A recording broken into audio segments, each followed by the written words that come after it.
आज का प्रातः क्लास है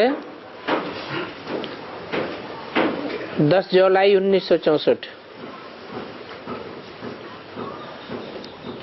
रिकॉर्ड चला है आज नहीं तो कल बिखरेंगे बादल।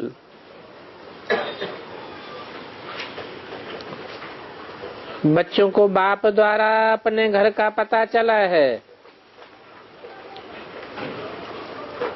और कौन से बच्चों को पता चला है?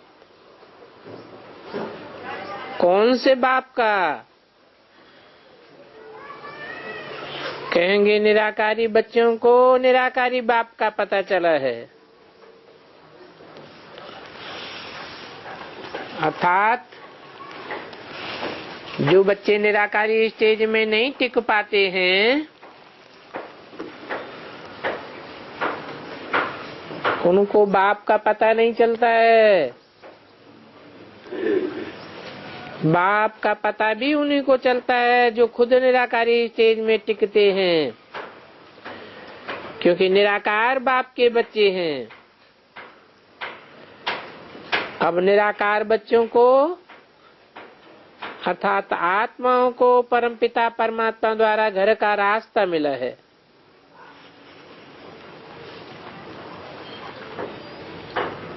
और बाप कहते हैं इस पतित दुनिया में बहुत दुख है।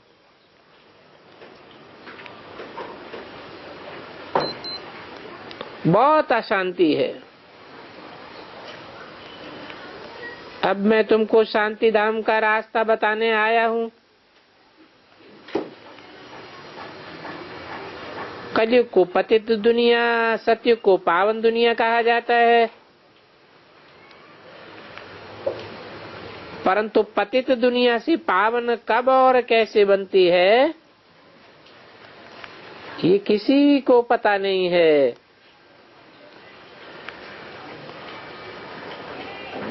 जिनको पता नहीं है तो कहेंगे बिल्कुल ही तुच्छ बुद्धि हैं। अभी तुम बच्चों की बनी है पवित्र स्वच्छ बुद्धि।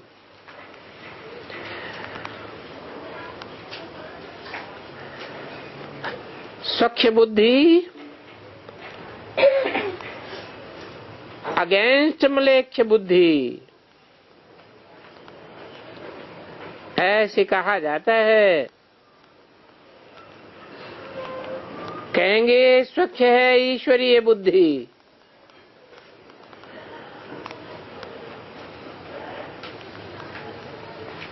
म्लेच्छ बुद्धि आसुरी बुद्धि। तुम जानते हो हमको ईश्वर बुद्धि भाई ईश्वरीय मत मिल रही है। बाप कहते हैं बच्चे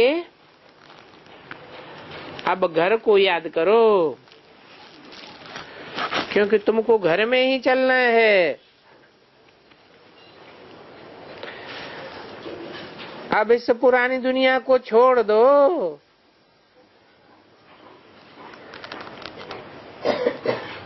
अब रात पूरी होनी है, दिन आ गया है।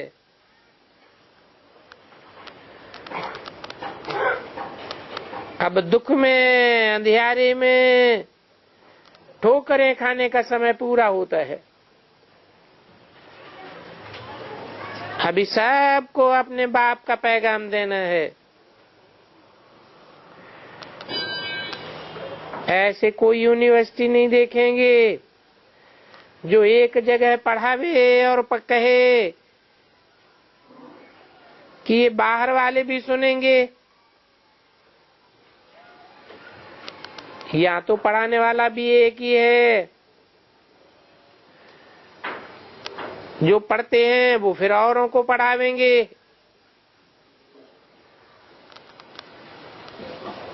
और स्कूलों आदि में तो अनेक पढ़ाने वाले होते हैं। ग्रंथ या बाइबल आदि कितने पढ़ते होंगे।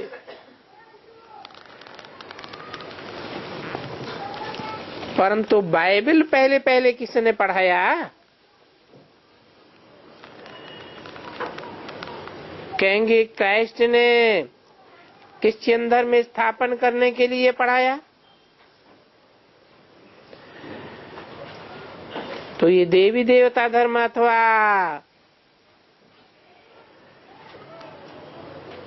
इसकी स्थापना करने के लिए पढ़ाने वाला भी एक है।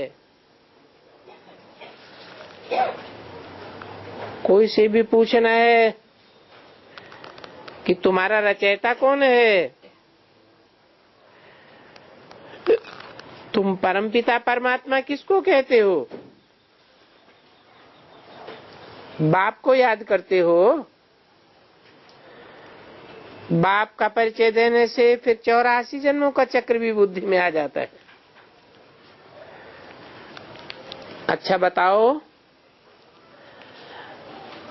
आत्मा पुनर्जन्म लेती है व नहीं लेती है? मनुष्य तो कह देते हैं कि आत्मा 84 लाख बार पुनर्जन्म लेती है।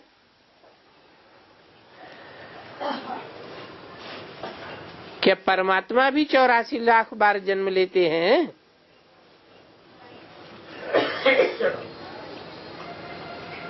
परमात्मा तो नाम रूप से न्यारा है, जन्म मरण रहित है। और नाम रूप न हो तो देश काल भी न ठहरे। नाम रूप है तब तो परम धाम कहा जाता है। परम नामवासी अर्थात वाणी से परे रहने वाला है, तो जरूर उनको नाम भी है, रूप भी है। शिवलिंग का भी रूप दिखाते हैं ना, तो क्या परमपिता परमात्मा भी 84 लाख पुनर्जन्म लेते हैं?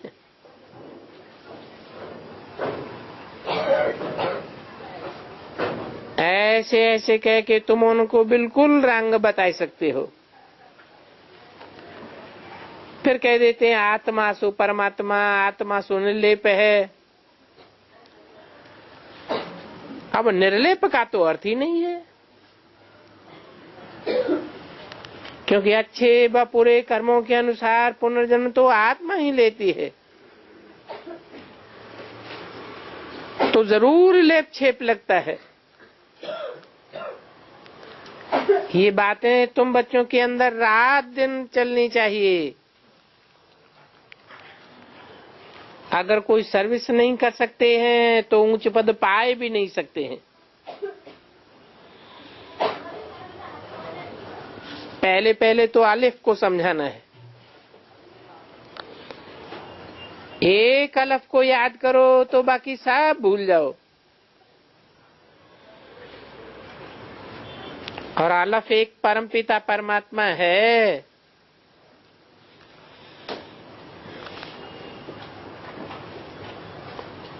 तो पूछो, क्या बे पे टे टे ये भी परमात्मा है? नहीं, वो तो रचना है। अलफ एक परमात्मा को कहा जाता है। उनका रूप भी ज्योतिर्लिंगम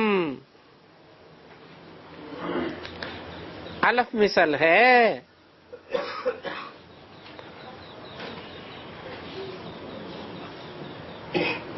तिलक भी स्टार मिसल देते हैं, परंतु ये तो किसी को पता ही नहीं है। कोई भी मनुष्य जाकर के कहे कि परमपिता परमात्मा रूप तो आत्मा जैसा ही है। आत्मा के लिए कहते हैं स्टार मिसल, सफेद है, दूर से बहुत छोटा दिखाई पड़ता है। तो आत्मा भी ऐसे ही स्टार है जिसका बहुत साक्षात्कार होता है। और आत्मा हर एक में है। हर एक आत्मा पुनर्जन्म भी लेती है। और सभी आत्माएं बाप को याद करती हैं। भक्त बुलाते हैं भगवान आओ, अथवा भक्त कहते हैं भगवान से हम मिलें, परंतु शरीर के साथ तो मिल नहीं सकते। कहते हैं फलाना स्वर्ग से धारा, तो ये आत्मा जाती है ना। तुम बच्चों को बाप बैठ समझाते हैं, तुम अपने जन्मों को नहीं जानते हो, हम तुमको समझाता हूं। और तो कोई ऐसे कह ही नहीं सकता। क्यों नहीं कह सकता कि हम तुमको समझाता हूं, तुम अपने जन्मों को नहीं जानते? क्योंकि सब जन्म मरण के चक्र में आते हैं। एक परम पिता परमात्मा ही है जो जन्म मरण के चक्र में नहीं आता है। 84 लाख जन्मों की बातें तो कोई को याद नहीं रहेंगी। कहाँ 84 जन्म और कहाँ 84 लाख, तो मनुष्यों में जरा भी ज्ञान नहीं है। नाम से तो बड़े बड़े विद्वान पंडित आचार्य हैं। अभी बाप कहते हैं जो कुछ पढ़े लिखे हो वो काम का नहीं रहा। अभी तुम सिर्फ मुझे याद करो तो तुम्हारे विकर्म विनाश होंगे। बोलो, तुम क्राइस्ट को क्यों याद करते हो? क्या उनके पास जाना चाहते हो? जरूर क्राइस्ट यहाँ आवेगा। आत्मा और उनके शरीर को याद करते हैं ना, वो जानते भी हैं कि क्राइस्ट फिर से आवेगा। किस अंदर में स्थापन करने के लिए? 10/7/64 की वाणी का दूसरा पेज। और क्राइस्ट तो जरूर वो ही चाहिए जिस क्राइस्ट को पहले भी क्रॉस पर चढ़ाया था। वो आए थे धर्म स्थापनार्थ, फिर वही क्राइस्ट आवेगा। आवेगा तब जब ये क्रिश्चियन घराना ही नहीं रहेगा।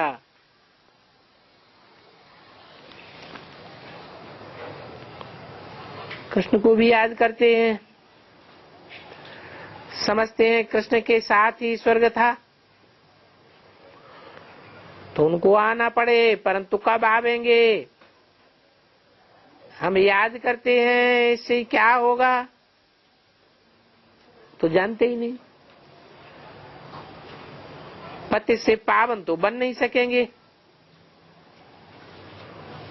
पति तो मनुष्य तो खुद ही दुखी है, तब तो पावन बनना चाहते हैं। तो पावन दुनिया में है निर्वाण धाम, अथवा तो कहें जीवन मुक्ति धाम। आत्मा चाहती है हम वापस जावें। क्यों वापस जावें? क्योंकि आत्मा को यहाँ दुख है। दुखी आत्मा बाप को तो जानती ही नहीं। अभी तुम तो सन्मुख बैठे हो, तुम जानते हो बेहद के बाप से स्वर्ग का वर्षा ले रहे हैं। यहाँ नशा चढ़ता है, बाहर जाने से वो नशा कम हो जाता है। माया एकदम तुम्हारे दीवे को बुझाई देती है। छोटे छोटे दीपों को माया के तूफान उड़ाई देते हैं। अभी सन्मुख बैठने से तुमको नशा चढ़ता है कि शिव बाबा ब्रह्मा के तन से हमको स्वर्ग का मालिक बनाने आया है।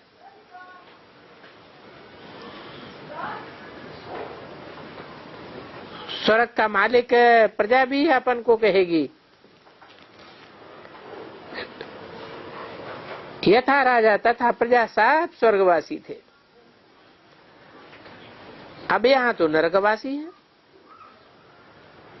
कोई गरीब है, कोई साहूकार है, परंतु हैं सब नरकवासी। कहेंगे ये कर्मों का हिसाब किताब है। बेहद का बाप भी तुमको ऐसे कर्म सिखाते हैं जिससे तुम स्वर्गवासी बनते जा रहे हो। भारतवासी अभी नरकवासी है, फिर भारतवासी स्वर्गवासी बनने हैं। परंतु उन स्वर्गवासियों में भी नंबरवार तो होंगे ना। ये मम्मा बाबा भी मालिक बनेंगे तो पुरुषार्थ पर सारा मदार है। देखना है कि हम स्वर्गवासी तो बनेंगे, परंतु स्वर्ग में वास करने वाले किस पद पर बनेंगे। मम्मा बाबा के तख्त पर बैठने के लिए फॉलो करना है। बाबा सहज राजयोग सिखला रहे हैं। कोई को धारणा होती हो और फिर दूसरों को सिखला ही न सके, ऐसे तो होता ही नहीं है। ये तुम्हारी भूल है, बुद्धियोग ठीक नहीं है। ये बातें तो समझना बहुत सहज है, क्योंकि वेद का बाप सब आत्माओं का बाप है। अगर सब भक्त भगवान हैं तो क्या भगवान पुनर्जन्म लेते हैं? भगवान 84 लाख जन्म लेते हैं? ये नॉनसेंस बातें हैं। बाप कहते हैं तुम तो पत्थर बुद्धि, डल बुद्धि हो। बरोबर है, हम और तुम पत्थर बुद्धि थे। अभी बाप ने अपना और रचना का अंत बताया है। लाखों वर्ष की बातें तो कोई समझा ही नहीं सकता। बाबा तो कितना सरलता से समझाते हैं, तो भी पत्थर बुद्धि धारणा नहीं कर सकते हैं। और कोई तो अच्छी रीति धारणा करते हैं। बच्चों को समझाया है बाप को याद करना है, और कोई भी साकार को याद नहीं करो सिवाय एक बाप के। आत्मा ही परमपिता परमात्मा को याद करती है।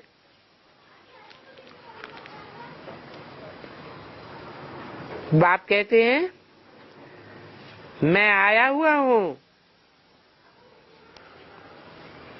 तो तुम सिर्फ एक संग जोड़ो और संग तोड़ो। अभी मुझे एक को याद करो और कोई साकार को याद किया तो जरूर नीचे गिरेंगे। आत्मा ही परमपिता परमात्मा को याद करती है। हम कोई साकार में नहीं फंसाता हूं।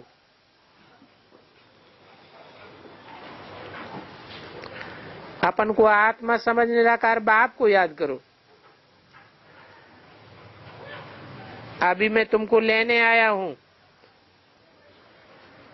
क्योंकि 84 का चक्र पूरा होता है। कलयुगांत तक तुम 84 जन्म लेते हो।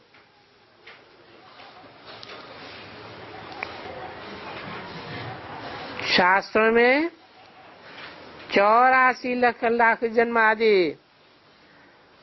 ये फालतू बातें लिख दी हैं। गोया शास्त्रों ने मनुष्यों की दुर्गति की है। शास्त्र रचे हैं मनुष्यों ने।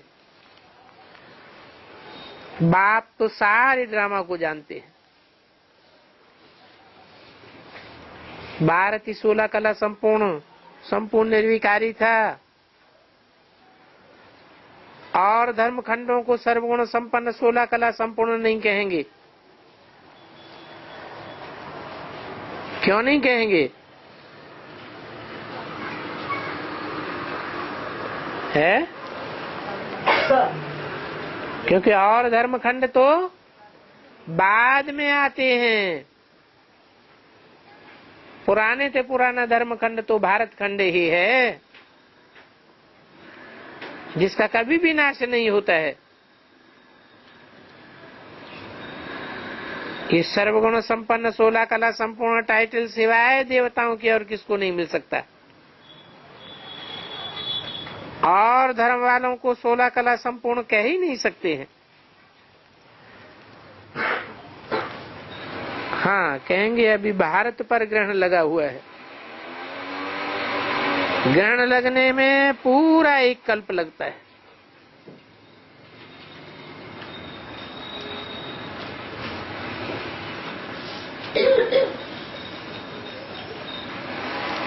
किसको?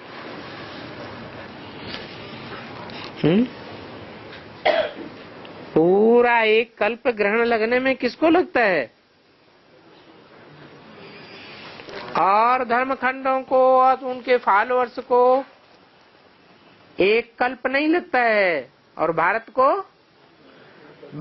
को पूरा एक कल्प लगता है।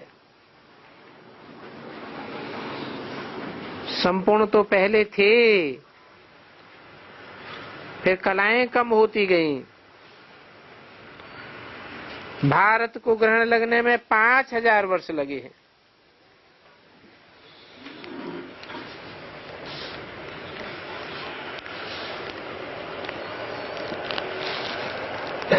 त्रेता में 2 कलाएं कम होती हैं, परंतु हम 2 कला क्यों कहते हैं? क्वार्टर कला कम हुई या आधा कला कम हुई, ऐसे क्यों नहीं कहते हैं? गोया हमको 16 कला से नीचे आना ही है।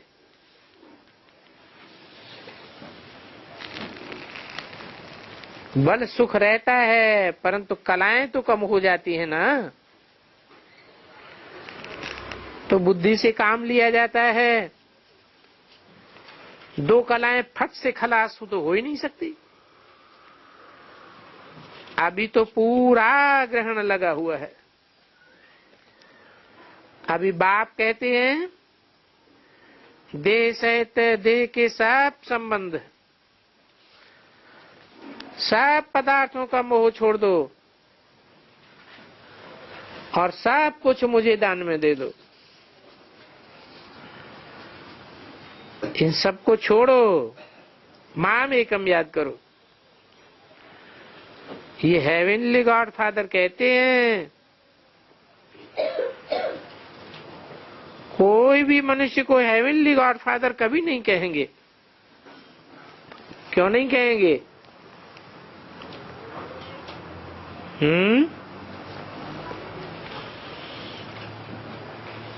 कारण क्या है?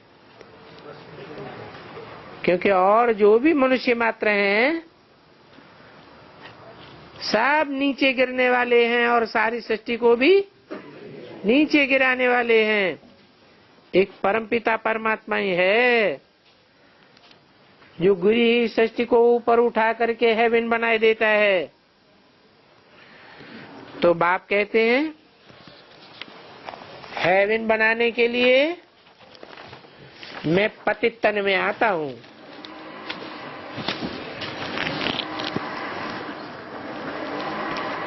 और उनके बहुत जन्मों के अंत में प्रवेश करता हूं, जबकि उनकी वानप्रस्थी अवस्था होती है। 10/7/64 की वाणी का 3रा पेज। वानप्रस्थ अवस्था वाला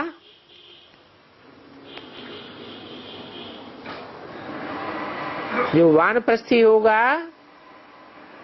उनकी बुद्धि में कभी भी विकार का ख्याल नहीं आवेगा, क्योंकि वो तो घर बार छोड़ करके किनारे बैठ जाते हैं। वो सन्यासी लोग भी माताओं को छोड़ देते हैं। उनसे पूछा जाए इन माताओं ने क्या दोष किया? यहाँ तो वानप्रस्थ ऑटोमेटिकली हम सब हैं।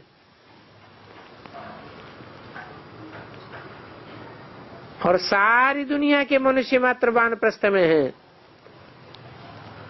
क्योंकि अभी तो सबके सामने विनाश खड़ा हुआ है।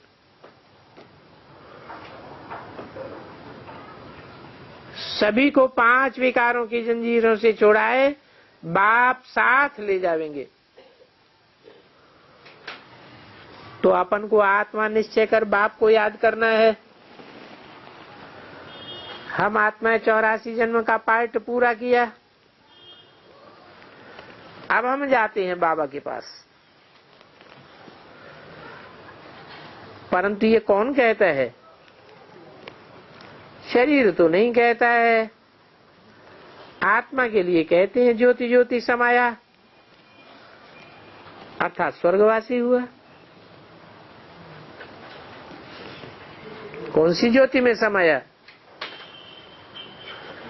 ये ज्योति क्या है? ज्ञान की ज्योति है। अभी तो सब मनुष्य मात्र की ज्ञान की ज्योति बुझाई हुई है। एक परमपिता परमात्मा ही है जो ज्ञानवान है, ज्योतिर्वान है। ज्ञान की ज्योति में जब हम समा जाते हैं तब स्वर्ग में जाते हैं। तो कहते हैं स्वर्गवासी हुआ। अब सिर्फ बाप को याद करना है। सन्यासी तो बाप को याद ही नहीं करते हैं। वो किसको याद करते हैं? तो ब्रह्ममय तत्व को ही याद करते हैं।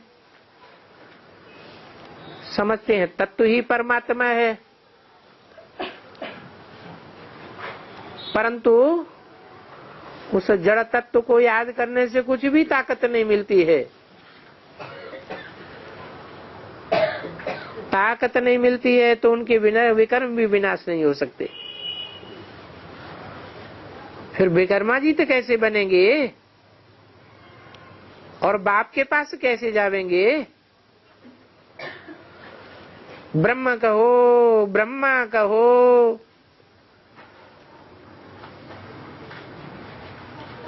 दोनों ही जड़त्व में है ना।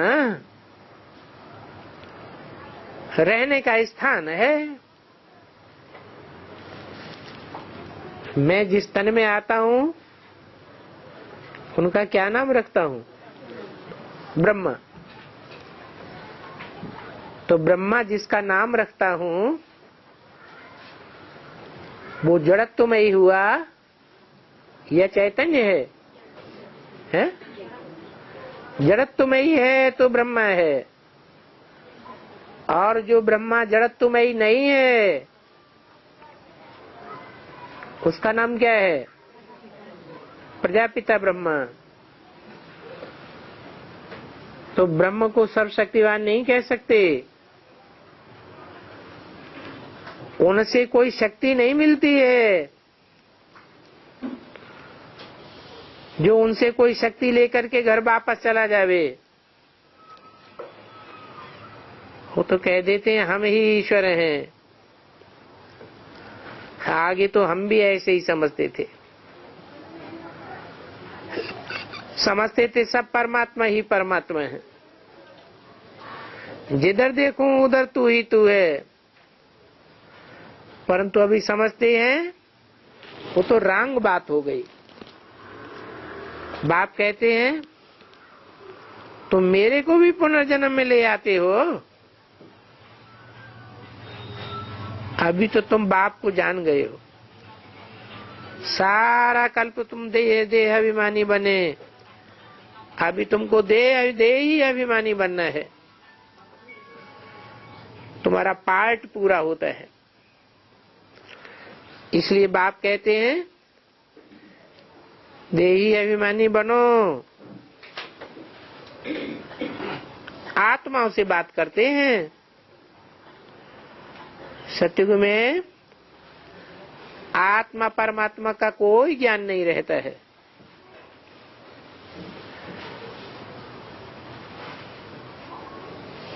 बल अपन को आत्मिक स्थिति में रहते हैं, आत्मा का ज्ञान नहीं रहता है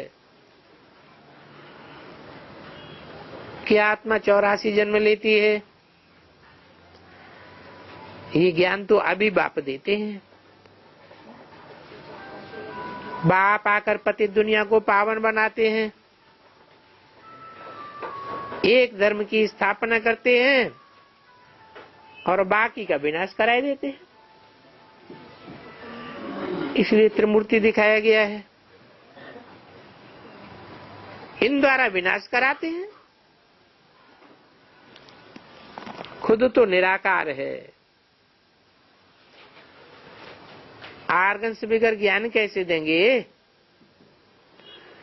इसलिए कहते हैं मुझे भी शरीर चाहिए। जिन्होंने पूरे 84 जन्म लिए हैं उन्हों को ही बाप समझाते हैं। क्यों?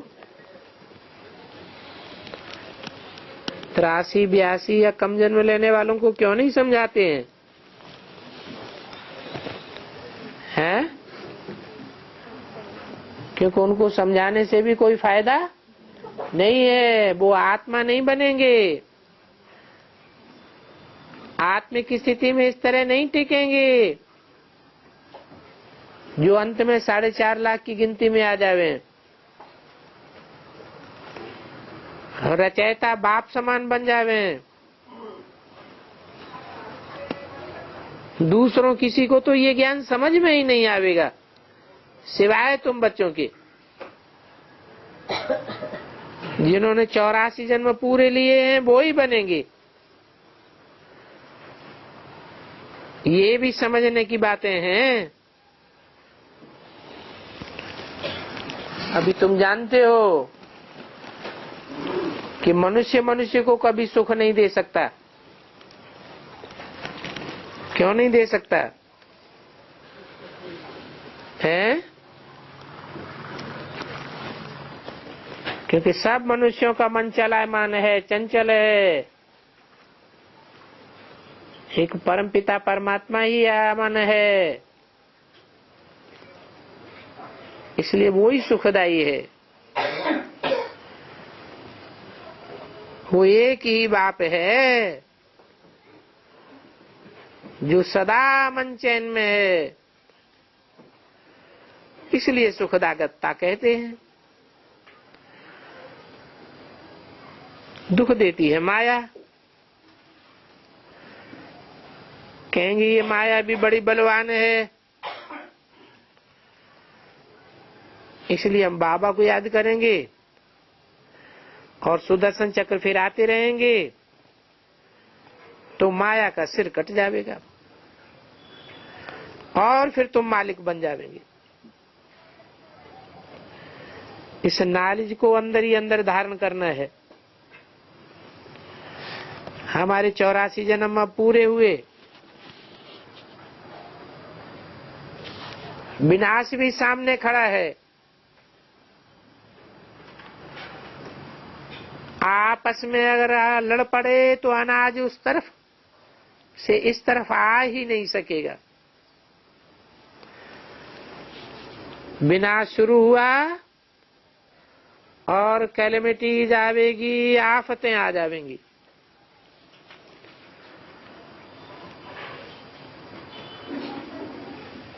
अभी ड्रामा में जो है उस अनुसार चल रहा है। तुम नई दुनिया के लिए पुरुषार्थ कर रहे हो, परंतु ये दुनिया तो जरूर बदलनी है। बाकी वंडरफुल बात ये है कि जो यहाँ सुनते हैं, यहाँ से बाहर जाने से फिर से एकदम भूल जाते हैं।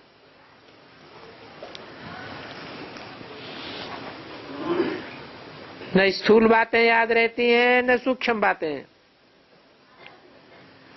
कोई कोई हैं जो सर्विस में तत्पर ही रहती हैं।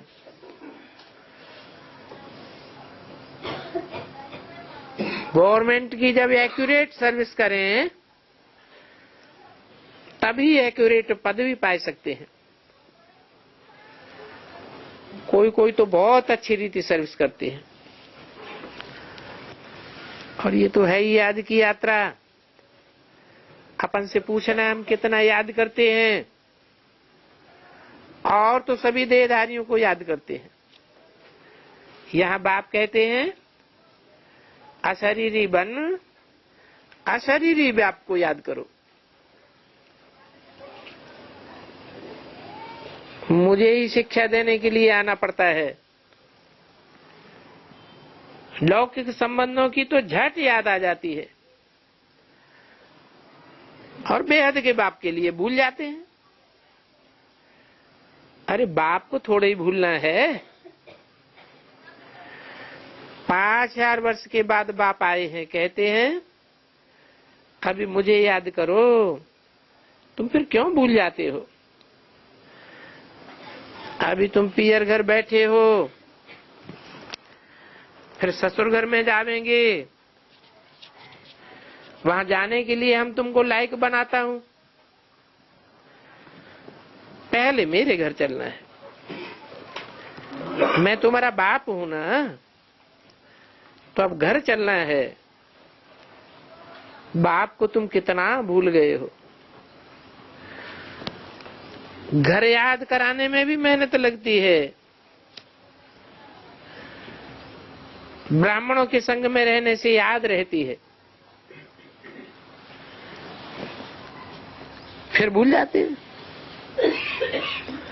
शूद्रों के संग में रह गए तो खेल खलास, फिर सजाएं भी बहुत खानी पड़ेंगी। बल वहां स्वर्ग में सुखी तो सब बनेंगे, परंतु फिर मर्तबा भी तो चाहिए ना। जो ऊंच मर्तबा पावेंगे वो दुख सजा कम भोगेंगे। दुखी दुनिया में भी मर्तबे होते हैं। कहते भी हैं बड़ा कहावना बड़ा दुख पावना। कितनी फिक्रात रहती है, नींद ही सारी फिट जाती है।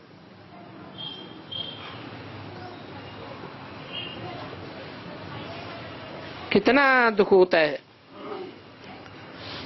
प्रजा को दुख देख करके राजा को भी जरूर दुख होगा। बाप कहते हैं अभी हमारी रचना दुखी हो रही है। इस रचना को अभी मुझे सुखधाम पहुंचाना है। अच्छा, ओम शांति। बाबा ने 13/3/63 को चैम्बर में जाके वाणी चलाई। देखो बच्चे, अभी कलयुग है।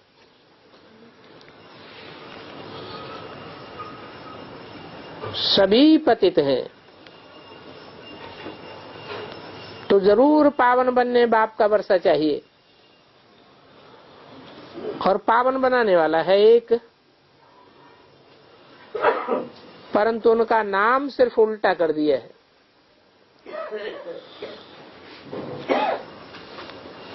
राम कहने मात्र से बुद्धि त्रेता में चली जाती है। अगर शिव कहें तो वो है सदा सुख देने वाला सदा शिव। तो बाप कहते हैं देखो, माया ने कांटों का जंगल बनाई दिया है।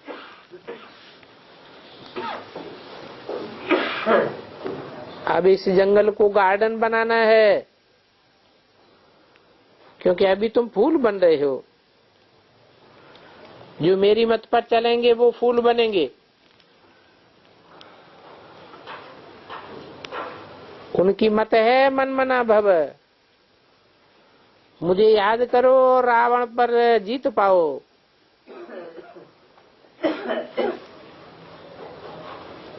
धनुष विकारों का तोड़ा तो लक्ष्मी व सीता को बनेंगे।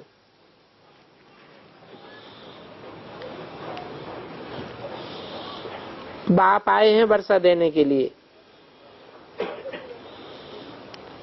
अभी तो सभी दुखी हैं, सभी कंगाल हैं। रावण का श्राप लगा हुआ है। अब आकर के वर ले लो बाप से। यहां भी देखो कोई कोई तो वर लेते ही नहीं है। माया कहां न कहां ऐसा नाक से पकड़ती है जो पता ही नहीं पड़ता है कि हम दैवी कुल को कलंक लगाते हैं। ऐसे बहुत हैं, अगर उनका नाम ले देवे तो फंक हो जाएंगे, कहेंगे बदनाम तो हो ही गए हैं, फिर और भी बदनामी का काम किया तो अब क्या होगा। ऐसे आश्चर्य सुनंती कथंती भागंती वाले भी आ गए, वो भी गाए हुए हैं। बाहर से तो बड़ा अच्छा फूल देखने में आते हैं, परंतु बाबा तो जानते हैं ये बड़े बड़े कांटे हैं। अमृत पीते पीते जो टेटर बनते हैं वो बड़ा नुकसान कर देते हैं। चलते चलते कोई काम के वशीभूत होकर गंदे बन पड़ते हैं, फिर कोई धर्मराज से डरते हैं तो डर के कारण लिख भी देते हैं कि धर्मराज बाबा हमसे भूल हो गई, हमको क्षमा करना। कोई तो फिर छिपा लेते हैं, उसका नुकसान भी उनको होता है। ऐसा नुकसान होता है जो माया और ही खाना खराब कर देती है। ऐसे कोई फूल हैं जो फूल बनते बनते कांटे बन जाते हैं। माया बड़ी प्रबल है, ये भी बॉक्सिंग है। राम उस्ताद है तो रावण भी कम उस्ताद नहीं है। ब्राह्मण कुलभूषण को भी गिराए देता है। जब गिरते हैं तो ब्राह्मण कुलभूषणों में बहुत हाहाकार हो जाता है।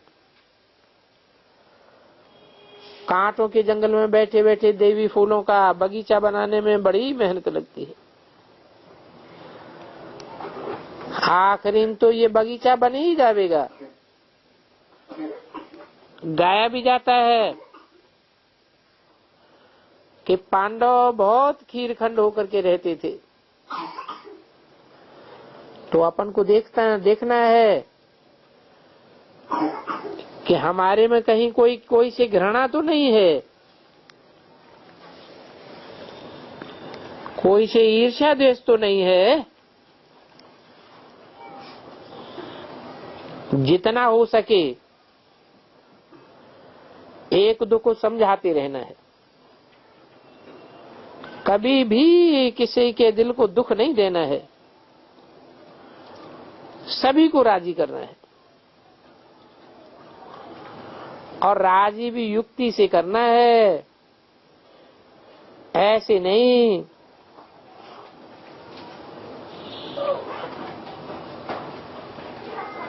कि अपनी भी धारणाओं में खोट कर दो और लेने के देने पड़ जाएं। दान भी पात्र को देना होता है, असुर को तो दे ही नहीं सकते। हम तो ईश्वरीय संतान हैं, तो आसुरी संतान को युक्ति से ईश्वरीय संतान बनाना है। जैसे हम बने हैं वैसे उनको भी बनाना है। ईश्वरीय संतान में तो कोई भी अवगुण नहीं होना चाहिए।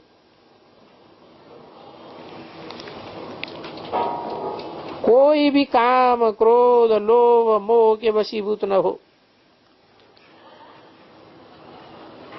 ये कर्मेंद्रियां बड़ी शैतान हैं, इनके संस्कारों को बदलना है। मोस्ट बिलीव्ड बाप की याद में रहना है।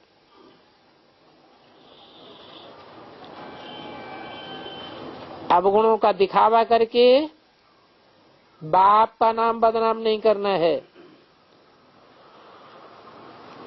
गायन है सदगुरु रंदक ठौर न पावे। तुमको तो ठौर का भी पता है कि बरोबर हम सूर्यवंशी चंद्रवंशी बनते हैं। उन गुरुओं को तो ये भी पता नहीं है कि उनके पास कौन सा ठौर है। ऐसे ही कहते रहते हैं सदगुरु निंदक ठौर न पावे। वो गुरु लोग तो बहुत ही डराते रहते हैं। भक्त लोग समझते हैं शाप देंगे तो हमको ठौर नहीं मिलेगी, परंतु उनके पास तो कोई भी ठौर नहीं है। उनको कुछ भी एम ऑब्जेक्ट का पता नहीं है। कहते हैं सदगुरु निंदक ठौर न पावे। शूटिंग कहाँ होती है, हैं? कैसे? ब्राह्मणों की दुनिया में इस बात की शूटिंग कैसे होती है?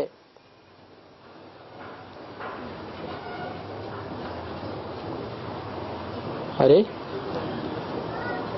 वो कहते हैं अगर तुम सदगुरु की निंदा कराओगे, सदगुरु साकार में आया हुआ और तुमने उसकी निंदा कराई तो तुमको माउंट आबू में ठौर नहीं मिलेगी। बाप कहते हैं उनको एम ऑब्जेक्ट का भी कोई पता नहीं है। ये गुरु लोग तो भाई जैसे बड़े असुर हैं। इन जैसा पाप आत्मा तो कोई होगा भी नहीं। इसलिए बाप कहते हैं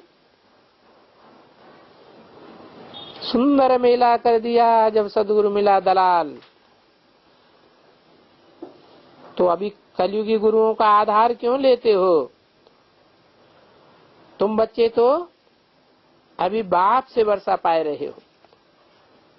तुम्हारा वर्षा है ही ऊंच ते ऊंच मुक्ति, जीवन मुक्ति का। हर एक को अपना पुरुषार्थ करते रहना है।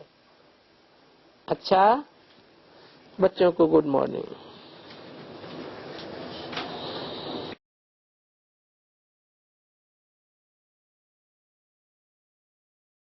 मैं राजाई पढ़ाने के लिए आता हूँ और राजाई में सिर्फ राजाई पद पाने वाले ही नहीं है। राजा अकेला राज्य चलाता है या अपने सहयोगियों के साथ राज्य चलाता है? तो उसका परिवार नहीं है राजा का, है? राजा का परिवार है। तो जो भी परिवार में है वो सब राजपद पाने वाले हैं। राजा के 10 बच्चे हों, छोटा बच्चा भी होगा तो उसका भी मर्तबा राज्य में होगा या नहीं होगा? है? होगा। वो भी एक तरह से छोटा राजा है। तो ऐसे नहीं 108 ही राजाएं हैं। राजाएं तो 16,108 हैं जो नंबरवार राजाई चलाने वाले हैं टाइम टू टाइम। लेकिन उनकी प्रजा भी राजा जैसी ही है। यथा राजा तथा प्रजा। प्रजा का जो व्यक्ति एक बात कहेगा, राजा भी वही बात बोलेगा। बाबा आत्मा शरीर छोड़कर जी ओम त्र्यंबकम यजामहे श्लोक का। अच्छा, माने सारे अर्थ जितने भी मंत्र आए हैं, जितने भी मंत्र भक्ति मार्ग में, उन सबका अर्थ बैठ के बताएं। बाबा आत्मा शरीर एक शरीर छोड़ आत्मा एक शरीर छोड़कर दूसरे शरीर में जाती है। फिर उसके नाम से तेरवी करके उनको गाँव लोगों को भोजन क्यों खिलाते हैं बाबा? खिलाते हैं तो आगे क्यों खिलाते हैं? खिलाते हैं। अरे वो तो हिंदू खिलाते हैं, सब धर्म वाले खिलाते हैं। है? कौन खिलाते हैं? हिंदू धर्म वाले खिलाते हैं। कोई जरूरी थोड़े कि जो काम करते हैं वो सब सच्चा काम कर रहे हैं।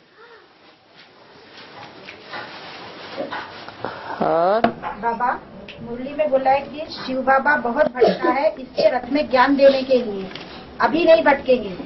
तो यह तो बाप का मुकर्रर रथ है, फिर भटकने के लिए दरकार क्यों थी बाबा? है भटकने की दरकार क्यों थी? क्योंकि बाप का तो मुकर्रर रथ है। भटकते वो हैं जिनको सच्चा रास्ता नहीं मिलता है। जिनको सच्चा रास्ता मिल गया उनको भटकने की क्या दरकार है? दरकार है?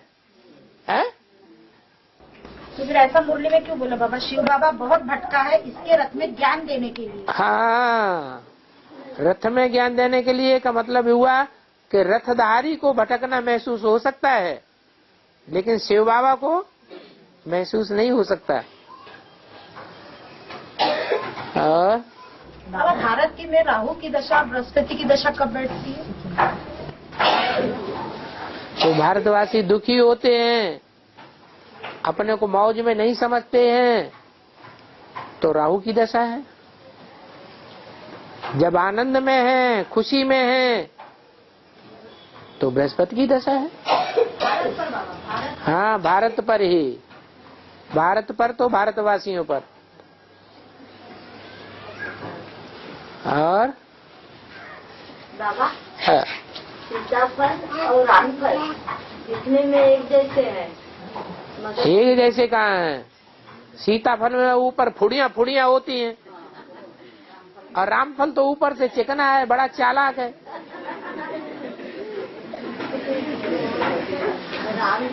सीताफल खाने में टेस्टी लगता है, और रामफल खाने में उतना टेस्टी नहीं लगता। हाँ, तो जो ऊपर ऊपर से खराब खराब दिखाई पड़ता है फुड़ियों वाला, कोई जरूरी थोड़े कि अंदर से भी एक जैसा ही हो। और बता तो दिया, राम वाली आत्मा ज्यादा सुखदाई है या सीता वाली आत्मा ज्यादा सुखदाई है? ज्यादा पवित्र कौन है? सीता वाली आत्मा ज्यादा पवित्र है। तो जो ज्यादा पवित्र है वो ज्यादा सुख देगी, या जो अपवित्र है वो ज्यादा सुख देगा? पवित्र है वो ज्यादा सुख देगा। रानियां जो हैं वो राज परिवार में महारानी के साथ रहती हैं, तो रानियां ज्यादा सुखी रहेंगी या राजा को फॉलो करने वाले छोटे मोटे और राजाएं हैं वो ज्यादा सुखी रहेंगे? क्यों? रानियां ज्यादा सुखी क्यों रहती हैं? जो महारानी के अंडर दी कंट्रोल रहती हैं। हाँ, क्योंकि महारानी ने पवित्रता का पालन किया है, तो उसको फॉलो करने वाली रानियां भी पवित्रता को फॉलो करती हैं। और जितने भी बड़े बड़े राजाएं भारत के हुए हैं वो सब अपवित्र रहे हैं, तो उनको सहयोग देने वाले जो राजाएं हैं वो भी युद्ध भूमि में लड़ाई लड़ते रहे, खून खराबा करते रहे। द्वापर की बात है ना? हाँ, द्वापर कलयुग की बात है। बाबा भक्ति मार्ग में एकलव्य का अंगूठा कटने के बाद वो फिर कभी धनुषबाण नहीं चला सके, तो ऐसे ही क्या? ऐसी बात थोड़ी है, कभी नहीं चला सकेगा। उसने उंगली से चलाना प्रैक्टिस कर ली। क्या उंगली से नहीं खींचा जा सकता बाण? क्या उंगली और अंगूठे से ही बाण को पकड़ा जा सकता है? दो उंगलियों से नहीं पकड़ा जा सकता। जो अंगूठे से प्रैक्टिस कर सकता है वो उंगलियों से भी प्रैक्टिस कर सकता है। और थामा है तो वो घायल होके अभी भी नदी के किनारे रहता है बोलते बाबा भक्ति मार्ग में, तो ये क्या है? बस सब आत्माएं अजर अमर अविनाशी हैं या कोई मरती भी है? ऐसे ही अश्वत्थामा भी अजर अमर अविनाशी है, वो भी नदी के किनारे रहता है। नदी कौन है? कन्याएं माताएं ही नदियां हैं, उन्हीं के किनारे रहता है। चंद्रमा कहाँ रहेगा? है चंद्रमा कहाँ रहेगा?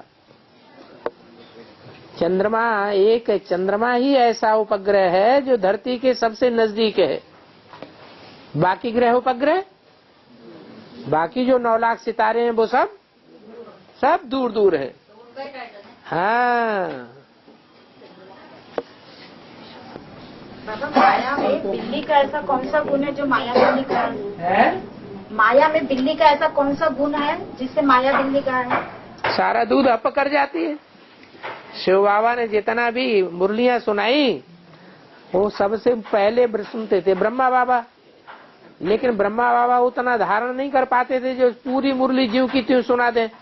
लेकिन कुमारका दादी में ये शिफ्ट थी कि सारी की सारी मुरली 4 पेज की चलाई हुई ज्यों की त्यों एक बार सुन करके पूरी मुरली ज्यों की त्यों सुना देती थी।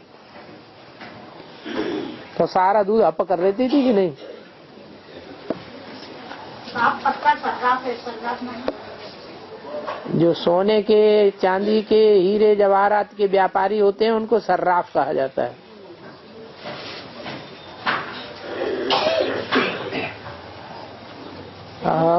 है नेमिनाथ,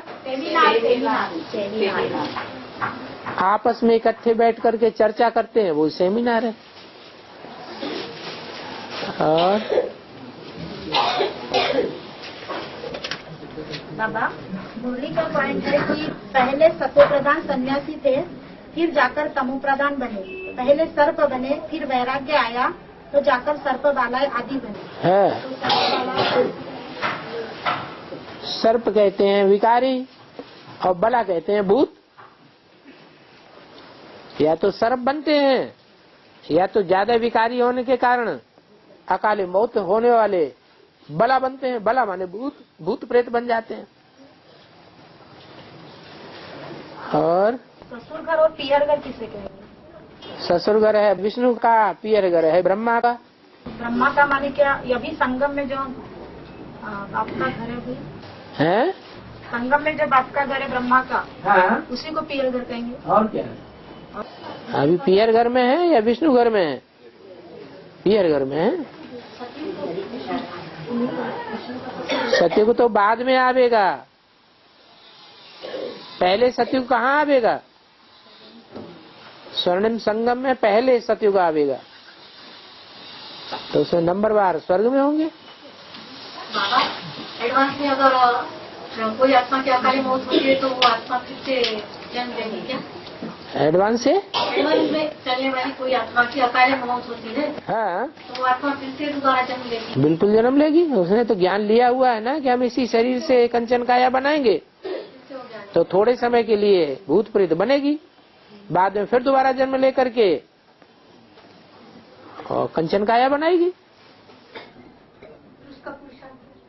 वो बाद में जन्म लेगी, वो फिर पुरुषार्थ करेगी, पुरुषार्थ कमजोर हो जाएगा।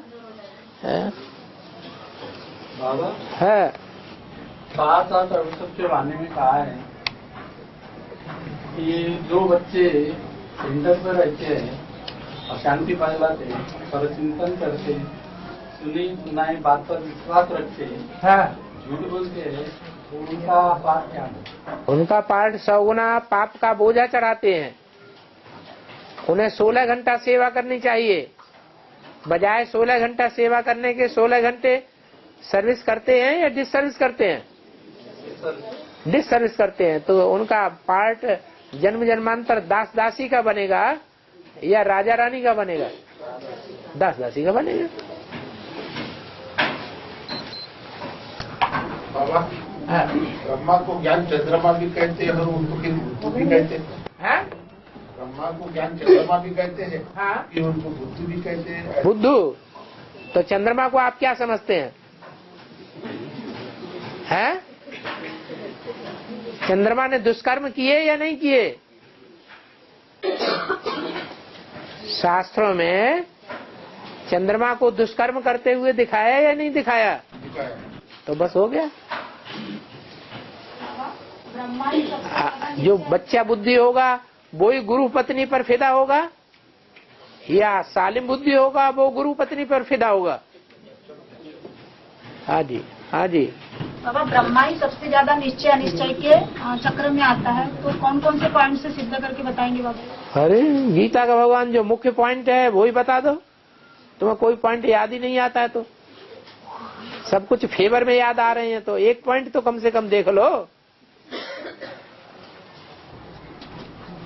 बाबा 2018 से लेकर 2028 तक एडवांस पार्टी की जो विशेष आत्माएं हैं उनका नवरोजा लगेगा और सब सार रूप स्टेज में प्रत्यक्ष हो जाएंगे। तो नवरोजा माने ऐसे खरबूजा है, आम का सीजन आता है तो जिस पेड़ पर आम पकना शुरू होते हैं तो 9 दिन के अंदर सारे पेड़ के पार आम, मोस्टली देसी आम पक जाते हैं। ऐसे ही खरबूजा, जिस खेत में खरबूजा पकना शुरू होगा तो 9 दिन के अंदर सारे खरबूजे एक के बाद एक पक जाते हैं। एक को देख करके दूसरा पकेगा। जैसे सड़ांध लगती है कोई चीज में, फलों में, तो एक फल को सड़ांध लगेगी, उसका सड़ांध दूसरे फलों में जल्दी जल्दी फैल जाती है। तो ऐसे ही उसको नवरोजा कहा जाता है। नवरोज में खेल पूरा हो जाता है। और सब बातों को छोड़कर अपने कल्याण की सोचो, नहीं तो हसद हो जाता है। हाँ, सोचो ना। जब तक बच्चे हसद में आ जाते हैं तो बाप का ध्यान उनके ओर जाता है। हाँ, हसद माने हसद माने डिप्रेशन। हाँ,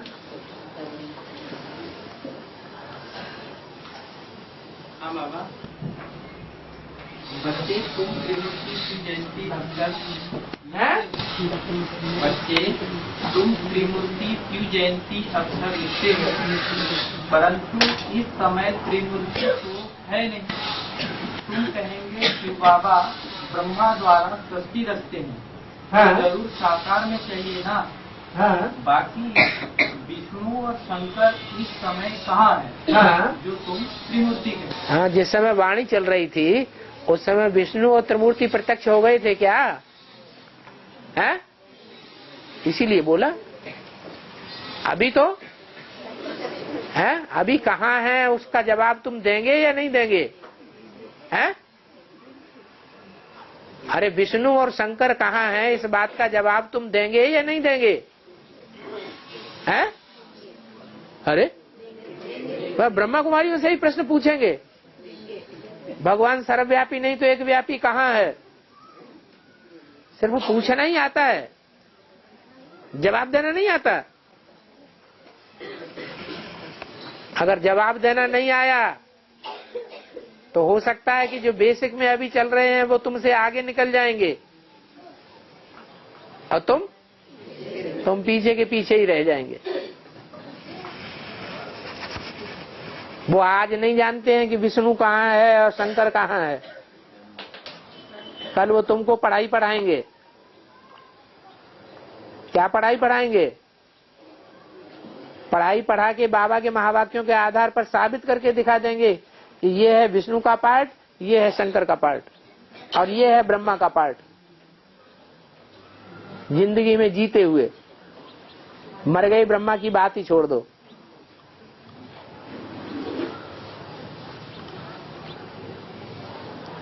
बाबा हरिपुर के वार्तालाप में बोला है कि सतयुग में जो कृष्ण पैदा होगा वो 60 साल के बाद होगा। तो ये किस आयु के बाद है बाबा? हदिया बेहद की हदिया बेहद की आयु बाबा। सतयुग में जो कृष्ण पैदा होगा वो 60 साल के बाद होगा। कृष्ण पैदा होगा 60 साल के बाद होगा। हाँ, तो ये किस आयु की बात है बाबा? अरे ज्ञान यज्ञ में कृष्ण की सोल ने गर्भ में प्रवेश किया पीपल के पत्ते पर।